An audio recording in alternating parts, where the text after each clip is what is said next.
India England രണ്ടാം ടെസ്റ്റിന്റെ day 4 ഇന്നലെ അവസാനിച്ചപ്പോൾ മത്സരം ഇന്ത്യ ജയിക്കുക അല്ലെങ്കിൽ ഒരു ഡ്രോ എന്ന ഇക്വേഷനിലേക്കാണ് എത്തിയിരിക്കുന്നത്. അതുകൊണ്ട് ഡേ 4ന്റെ ഒരു റിവ്യൂ ആണ് ഈ വീഡിയോയിലൂടെ നമ്മൾ കാണാൻ പോകുന്നത്. വീഡിയോയിലേക്ക് കടക്കുന്നതിന് മുൻപായി ഇതുപോലെ കൂടുതൽ ക്രിക്കറ്റ് വാർത്തകൾക്ക് വേണ്ടി ഈ ചാനൽ മറക്കാതെ സബ്സ്ക്രൈബ് ചെയ്യൂ. 64-1 എന്ന നിലയിൽ ഇന്ത്യ ഇന്നലെ ബാറ്റിംഗ് പുനരാരംഭിച്ചപ്പോൾ കരുൺ നായർ പെട്ടെന്ന് തന്നെ പുറത്തായിരുന്നു. എന്നാൽ രാഹുലും ജഡേജയും പന്തും 50 നേടിയപ്പോൾ ഗില്ലാണ് മറുവശത്ത് ബാറ്റിംഗ് മുന്നോട്ട് കൊണ്ടുപോയത്.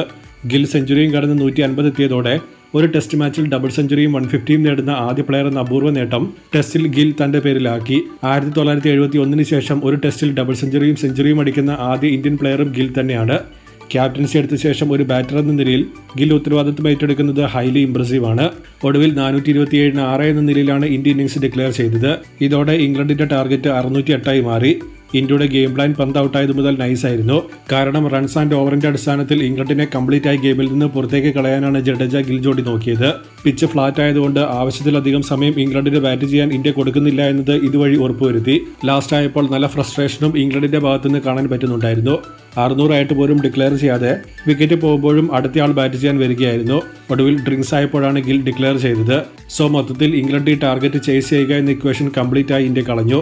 ഇതോടെ ഡ്രോ അല്ലെങ്കിൽ ഇന്ത്യ ജയിക്കുക എന്ന റിസൾട്ട് മാത്രമായിട്ടാണ് ഇന്ത്യ ഫീൽഡിങ്ങിന് വന്നത്.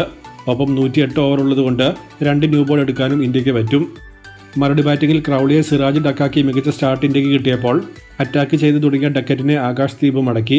ഇതോടെ ഇംഗ്ലണ്ട് ബാക്ക് ഫുട്ടിലായി. ശേഷം 6 റൺസ് എടുത്ത റൂട്ടിനെ ആകാശ് ദീപ് ബൗൾഡാക്കിയതോടെ 50-3 ഇംഗ്ലണ്ട്. ഡേ അവസാനിച്ചപ്പോൾ 72-3 എന്ന നിലയിലാണ് അവർ നിൽക്കുന്നത്. ഇന്ത്യക്ക് 7 വിക്കറ്റാണ് ഇന്ന് ജയിക്കാൻ വേണ്ടത്. എഡ്ജ് ബസ്റ്റണിൽ ഇതേവരെ ഒരു ടെസ്റ്റും ജയിച്ചിട്ടില്ലാത്ത ഇന്ത്യക്ക് ആദ്യ വിൻ ഇവിടെ നേടാനുള്ള ബെസ്റ്റ് ചാൻസ് ആണിത്. ഗിൽ എന്ന ക്യാപ്റ്റന്റെ ആദ്യ ടെസ്റ്റ് വിൻ കൂടി ഇവിടെ ആയാൽ ഹിസ്റ്റോറിക് ആയ ഒരു സ്റ്റാർട്ടായിരിക്കും ഗില്ലിന്റെ ടെസ്റ്റ് ക്യാപ്റ്റൻസി കിട്ടാൻ പോകുന്നത്.